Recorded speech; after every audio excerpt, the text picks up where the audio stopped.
after about 2 or 3 years as a field landman, I opened my own brokerage and probably at my height, I was running 15 or 20 guys. I never was very big. And after that, I teamed up with 2 or 3 different geologists over a period of time, and we put together drilling deals.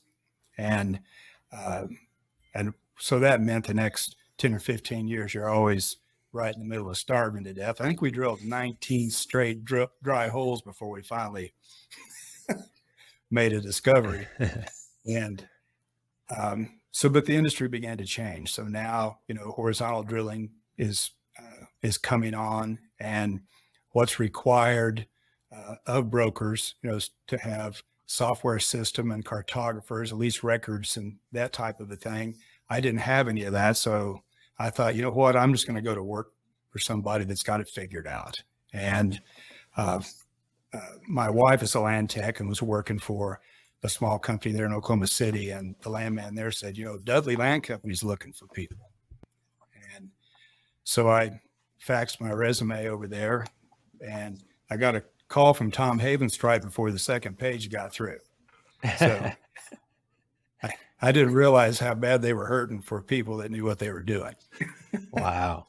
And what was your first role at Dudley?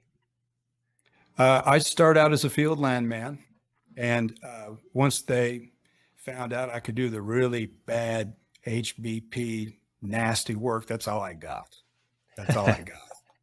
And but I was really enjoying myself because it had been a while since I'd just been a field landman. It was great. You go to the courthouse, get your work done. Nobody's messing with you. And I had a friend, Marty Bird, who was at the time was a land manager, one of the land managers for Chesapeake.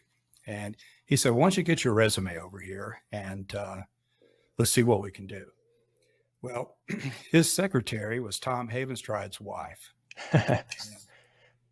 And Tom and I had developed a pretty good relationship, even at Dudley Land Company, even though I was just a field landman over there. And Heidi told him that she saw my resume on Marty's desk. I'm pretty sure this is how it went. And next thing I know, I'm talking to him about being a prospect manager at Dudley Land Company. Gotcha. And that's the role you took on? That's the role I took on. Yeah. I did that for 2 years. And then when they decided they wanted to expand into Eastern states, they offered me a partnership arrangement if I would help them open the Eastern States office. Yeah. And that's really your first step into basically being a VP at that point, opening up the Pennsylvania offices, right? Yeah. I actually was the area manager at that point. Okay. Yeah. What were the challenges coming into Pittsburgh? Had you ever been in the area? What was it like? Well, we started out in Charleston, West Virginia. Okay. And it was a lot different than, the area, the mid-continent, the West where I'd worked before.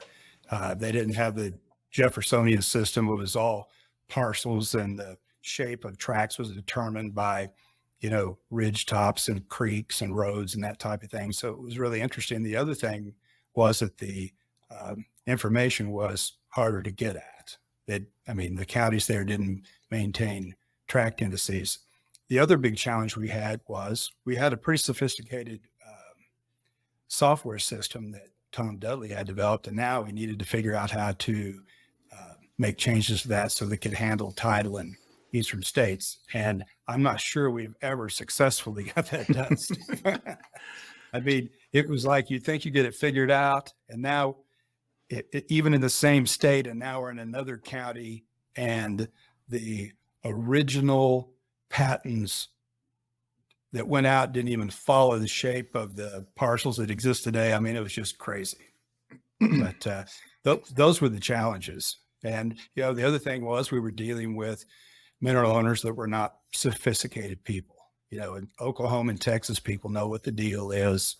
And we had problems, from time to time as a result of the fact we were dealing with folks that were unfamiliar with the process. Mm. And how did you grow that office? What was that like? How big did you get it to before you left Dudley? Well, we don't talk about the number of contractors that we run, but I'll tell you this, I mean, the model that we thought that we needed for that to work, and it ended up being 7 times bigger than that. Oh, wow. And that was because we had some really good people that we brought on. And I mean, I can't talk about Eastern States without talking about Alan and Jane Foudy. And the 3 of us were the ones that basically got that started. And Yeah. then we had, the good fortune over time to have young men like Steve, come to work for us. And then, Brandon Ward, another owner of Dudley Land Company, moved out there and was working with Steve. And we had a great team, and everybody got along good at the management level. I mean, running a lot of contractors, you have a lot of problems we're dealing with all the time, but we all just tackle that as a team.